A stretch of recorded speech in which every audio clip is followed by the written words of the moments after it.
One of the most controversial projects in the state of Wisconsin is quickly moving towards a final decision, Interstate 794 in downtown Milwaukee.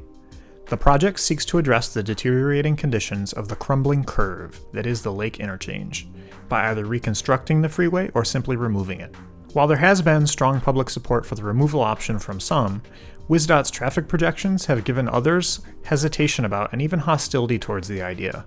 In the fall of 2025, WisDOT held public information meetings about the 794 project to show the results of their traffic analysis and receive public input. This spring, they took that analysis even further by applying those projections to make new predictions about safety, potential development, and the movement of freight. It's worth taking a look at how we got here to help clarify all of the arguing and understand what it all means. How realistic are these projections? And are they a good reason to scrap the removal option?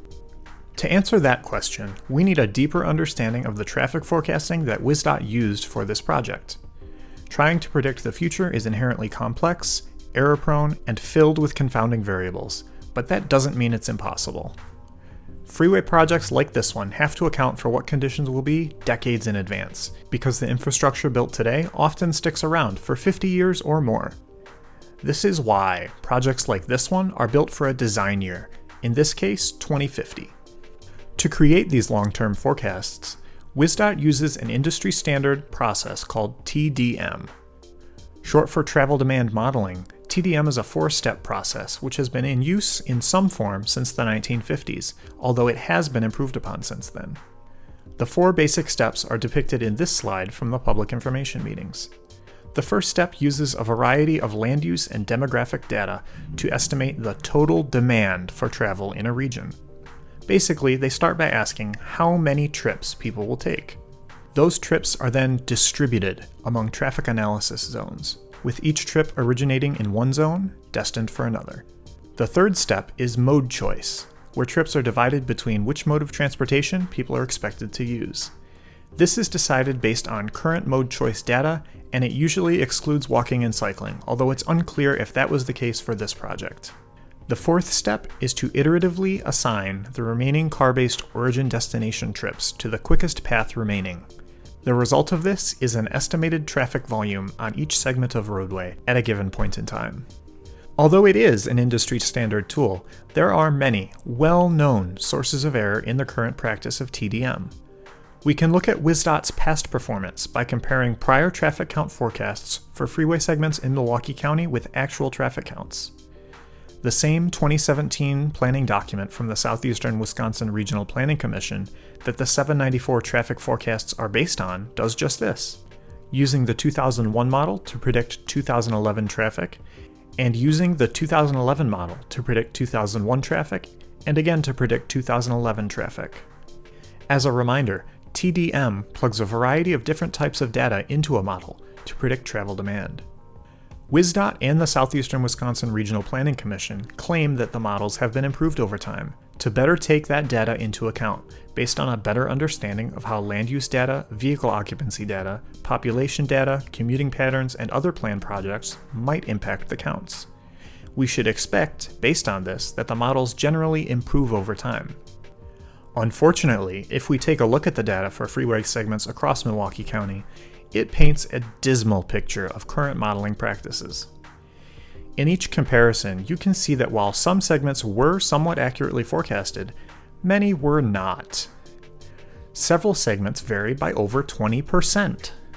For all three comparisons, the worst segment was, you guessed it, 794, which was overestimated in all three comparisons by as much as 37%. They've been consistently overestimating the travel demand on 794 for decades. We won't know for another few decades if their latest predictions are more accurate, but all three of these comparisons show an average error hovering around 10%. This would seem to suggest that the models haven't improved much over time. The pitfalls of the industry-standard four-step TDM process have been well researched and documented, including by the Transportation Research Board, a division of the National Academies in Washington, D.C. They're experts in the field, and they've been critical of current TDM practices for years. For one thing, they've pointed out a lack of quality control and validation rigor in modern TDM practices. Basically, they've made the same observation we just did. The forecasts state DOTs are coming up with often don't turn out to be at all accurate, and there's a lackluster response to that inaccuracy by the state DOTs. While they may claim to validate the results, often this simply consists of manually adjusting the model curve up or down to match current results, rather than re-examining the fundamental assumptions and input data of the model. And we can see that using current data to eliminate current error is exactly what WisDOT did in the 794 forecasts. They used the 2022 traffic data to adjust the forecasts, which are based on data from 2017. We can't know if this model is going to accurately predict anything in 2050. While that may seem bad enough on its own, the Transportation Research Board noted a much more basic problem with current travel demand modeling practices. Most fundamentally, the processes that represent travel demand in the four-step model are not behavioral in nature. That is, they are not based on a coherent theory of travel behavior. What they mean here by theory of travel behavior is basically just an idea of how people choose to travel, whether it's to work, school, the grocery store, or somewhere else entirely. TDM doesn't factor in or even begin to contemplate how people choose when and where to travel. Put basically, the standard TDM process assumes that travel demand is inelastic. Generally, demand for most things changes based on supply constraints. If supply increases, demand grows as well. This is known as elastic demand. TDM assumes the opposite, that any change in supply, either an increase or a decrease, has no effect on demand. It assumes that people will always travel as much as they do. They won't travel more if it becomes easier, and they'll endure whatever delays or constraints are thrown at them, traveling just as much, no matter what. This is obviously false, especially on the long timescales traffic forecasting is done on. One commonly discussed example of this discrepancy is known as induced demand. As this graph from WisDOT's Transportation Planning Manual shows, creating a new roadway can induce new demand that wouldn't otherwise exist. When a new transportation option becomes available, people won't just shift existing travel onto that option, they'll make new or longer trips than before. In short, travel demand expands to fill the space you created for it. Interestingly, the opposite effect also occurs. Termed automobile attrition by Jane Jacobs, the idea is that reducing supply, by reducing the capacity of a roadway, causes a reduction in demand. Not only does some traffic divert onto other routes, a measurable amount of the traffic demand ceases to exist on any route. Just as creating a new freeway doesn't just shift existing traffic, removing a freeway also does more than just shift existing traffic. Just as creating a new freeway induces new traffic, removing one dissuades some of the existing traffic. This effect often goes by the name dissuaded demand. You would be forgiven for assuming that transportation planners and engineers regularly take these effects into account when deciding how to spend tens of billions of taxpayer dollars every year. Unfortunately, this is not the case. In the rare cases where planners allow road capacity reductions, it is usually because the existing traffic volumes on the roadway can be accommodated by the reduced capacity. Every freeway removal project ever completed in North America has shown a dramatic reduction in vehicle traffic, far beyond what was expected by officials. Every available traffic forecast for a freeway removal project shows that planners dramatically overestimated the number of vehicle trips that would occur after the freeway was removed. We don't have to look that far from home to see this same phenomenon in action. When Milwaukee city and county officials were considering removing the Park East Freeway, projections from traffic forecasts stated that the replacement boulevard would see no fewer than 50,000 cars on an average weekday by the year 2020. This projection was only slightly less than the projected traffic count if the freeway had been kept in place. The only difference? They predicted that a small portion of that traffic would be diverted to 794. Sound familiar? It's pretty similar to what WisDOT is predicting with the current project. Based on this diversion, they predicted that I-794 between the Marquette interchange and downtown would see severe congestion. Well, the data is in, and none of that has panned out. I-794 is still underutilized, and the most recent daily traffic counts on McKinley are 26,000 or less, barely more than half what was predicted. Has this happened before? In 1989, a San Francisco Chronicle headline read, "Traffic planners baffled by success. No central freeway, no gridlock, and no explanation." When the Central Freeway in San Francisco was closed to traffic because of an earthquake, planners predicted a traffic nightmare. No such thing occurred. Analysis of traffic volumes in the area after the closure could only account for half of the traffic, even after considering alternate routes some may have taken. Surveys were sent to drivers whose license plates had been seen on the freeway, and 20% of respondents admitted they made fewer trips after the freeway closed. But that was in a much bigger city. Let's look at one of the most famous examples of freeway removal in the United States. Before a section of the Interloop Freeway in Rochester, New York was removed, traffic on the freeway and its two frontage roads totaled 14,821 vehicles per day on average. Planners predicted that, if the freeway were to be taken out, traffic would grow by 0.75% annually, and that a small amount of traffic would divert onto other surface streets. Based on this, they projected that 14,000 cars would use Union Street, which replaced the freeway, by the design year 2035. However, in 2018, only 7,453 vehicles per day were observed on Union Street, about half of the traffic seen before removal. If traffic were growing at the rate predicted by the project's planners, we would expect only 8,462 vehicles to use Union Street in 2035, only 60% of what was projected. An analysis of other routes shows that, after removal, 2,067 vehicle trips per day are entirely missing from any route. Other examples of freeway removal resulting in dramatically less traffic exist as well. The Embarcadero Freeway is a famous example. It carried 60,000 vehicles at its peak, but after removal, the boulevard replacing it carried only 26,000. The West Side Highway in New York City collapsed in 1973. After the removal, 53% of traffic disappeared, and traffic in the area was reduced overall. In Portland, Harbor Drive was closed to traffic in 1974, with no negative effects to traffic flow observed by officials. In Chattanooga, Tennessee, the Riverfront Parkway, which carried 20,000 vehicles per day prior to demolition, was replaced with a 2-lane surface street with pedestrian access and better connections to downtown. In 2019, only 12,000 cars were carried on the parkway's replacement street. Interestingly, this phenomenon goes beyond planned freeway removal. In every instance that any freeway becomes unavailable for use in the United States, for any reason, there are always catastrophic predictions which are never realized. For example, in 2023, a tanker truck caught on fire in northeastern Philadelphia, causing a section of Interstate 95 to close unexpectedly due to a bridge collapse. It was all over the national news, and there were doom and gloom predictions of unbearable gridlock and rippling economic impacts, which resulted in the state government spending massive amounts of money to reopen the freeway as soon as possible. The only problem? None of those predictions really panned out.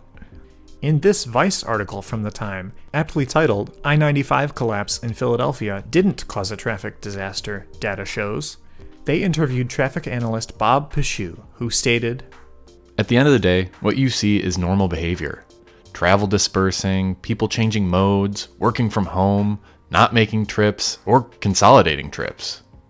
The same phenomenon was observed in Minneapolis, when a bridge along I-35 West collapsed unexpectedly in 2007. While many trips relocated to the few other routes across the Mississippi River, 46,000 trips disappeared entirely, and there was a minimal impact to travel times. When the Alaskan Way Viaduct in Seattle was closed to be rerouted underground, planners were yet again shocked that there was no serious traffic congestion caused by the closure. The Washington State DOT predicted that traffic volumes on other parts of the freeway system would dramatically increase as traffic was forced to divert off of the Alaskan Way Viaduct. However, traffic volumes across most of the highway system actually decreased rather than increasing as was predicted. A week into the closure, a DOT spokesperson, seemingly bewildered by the decrease, was quoted, We hope that people continue what they were doing last week, whatever it was they were doing. Let's go back to induced demand. It's been discussed for as long as motor vehicle traffic has existed. Countless studies have examined the effect, and a meta-analysis was completed in 1998 by the Surface Transportation Policy Project. They found that Metro areas which invested heavily in road capacity expansion fared no better in easing congestion than metro areas that did not. A 2004 meta-analysis found that On average, a 10% increase in lane miles induces an immediate 4% increase in vehicle miles traveled, which climbs to 10%, the entire new capacity in a few years. Does it stand to reason then that the reverse effect also applies? After a 1994 study by the UK government forced officials to accept induced demand as fact, a follow-up study was completed to see if the opposite was true. They studied road capacity reductions in North America, Europe, Japan, and Australia to examine the effects on traffic. After examining over 100 cases, they found an average reduction in motor vehicle traffic of 25% after controlling for travel diverting to alternate routes. But remember step 1 of the 4-step TDM process. Determine how many trips are occurring. It's the reason WisDOT doesn't mention in their traffic forecasting any change in travel demand as a result of the project. They fed the same number of trips into the 3 different alternatives. Their forecast is based on the fundamental, unspoken assumption that there will be no change in the amount of travel, no matter what happens. And that is a fundamentally flawed assumption. In the face of all the evidence, it can be hard to understand why state highway transportation officials haven't changed the way they approach these projects. This isn't magic, this isn't a mystery, and this isn't something new. Travel demand is not inelastic. We've known this for decades, and yet TDM models used to make traffic projections are based on the fundamental assumption that travel demand will remain unchanged. Some engineers we spoke to at WisDOT were dismissive of any potential changes to demand when pressed on the subject. They speculated that perhaps demand for leisure trips could be elastic, but because congestion occurs during commuting hours, they don't need to consider the potential for dissuaded demand. This flies in the face of previous examples, though. When pressed on examples of dissuaded demand, such as the Park East freeway removal, they acknowledged that the traffic on the replacement boulevard was around half of what was expected, but assumed the traffic was all accounted for, having diverted onto different routes. When pressed further, they admitted they hadn't verified if this was indeed the case. WisDOT has also tried to deflect blame about this issue to the Southeastern Wisconsin Regional Planning Commission. However, this is a WisDOT project, and even though they typically use demand models from the local planning commission, they can choose when and how to apply those models based on the unique demands of each project. We can see this in action with their sensitivity analysis, which adjusted some of the input data to see how the traffic demand forecast shared between the alternatives would be affected, in a slightly better case and a slightly worse case. None of this is standard practice for the model. However, it was likely deemed necessary by WisDOT for some reason, perhaps as a way to deflect criticism about the accuracy of their modeling as applied to freeway removal. It would be bad enough if WisDOT had studied the potential for demand elasticity and somehow decided it wouldn't make a difference. What makes this so much worse is that the concept was never seriously considered in the first place. Indeed, the trial was lost, simply because the trial was never really held. Some in the industry, however, do acknowledge at least the theoretical possibility of travel demand elasticity and the dissuaded demand that results. There are obviously situations where freeway removal would not make sense, even with the elasticity of demand taken into account. The argument here isn't that we should just bulldoze any and all freeways, because the demand will just go away magically. Instead, some predictable portion of demand will be reduced. What we need to do is quantify that reduction. How much demand is dissuaded rather than diverted? There is not a single case of freeway removal in the United States where travel demand remained constant. Remember, that's the claim WisDOT is making, that overall demand will remain constant, some of it simply diverting to other routes. The evidence shows the opposite is true, that some measurable portion of demand is dissuaded. While precisely how much is dissuaded varies between projects, a clear trend emerges from the available data. Anywhere from a quarter to 1/2 of all travel demand disappeared entirely, rather than diverting onto other routes. This is also consistent with the study from the UK, where again, over 100 case studies showed an average 25% reduction in demand after accounting for diversion. So what does this mean for 794? Well, just like every previous freeway removal project ever, officials have almost certainly overestimated the traffic impacts of the project. By how much? It's hard to say, but there is one way to find out more definitively what might happen as a result of one particular proposal. See what happens when the freeway does close. When the freeway has to be closed for some other reason, such as routine maintenance, measure what happens to the surrounding network when the freeway is closed, and compare the results to conditions when the freeway is open. Luckily, several freeway removal projects in other parts of the country are moving forward, so we should be able to collect even more data on the effects of dissuaded demand. Notable examples include I-375 in Detroit, Michigan, and I-81 in Syracuse, New York, which has already begun construction. Hopefully, officials and researchers pay attention to what happens to traffic in the area after these projects, collect good data, and make recommendations on how to better plan future projects. If we limit ourselves to only removing freeways, either when the traffic volumes are so pitifully low that it doesn't matter, or when Mother Nature does the removal for us, we end up spending billions of dollars building and maintaining unnecessary infrastructure that makes society worse. Officials entrusted to spend our tax dollars should be working to understand what the true consequences of their alternatives would be, not turning a blind eye to the obvious failings of modeling practices of eras gone by. If we want to reduce the amount of traffic on our roadways and all of the negative effects on society that it creates, we first have to acknowledge in our forecasting processes that the amount of traffic could theoretically change in the first place. It's worth keeping in mind the need to balance any traffic concerns that might actually exist against the real, tangible benefits of the removal option. Is it worth spending all that money removing and rebuilding the freeway?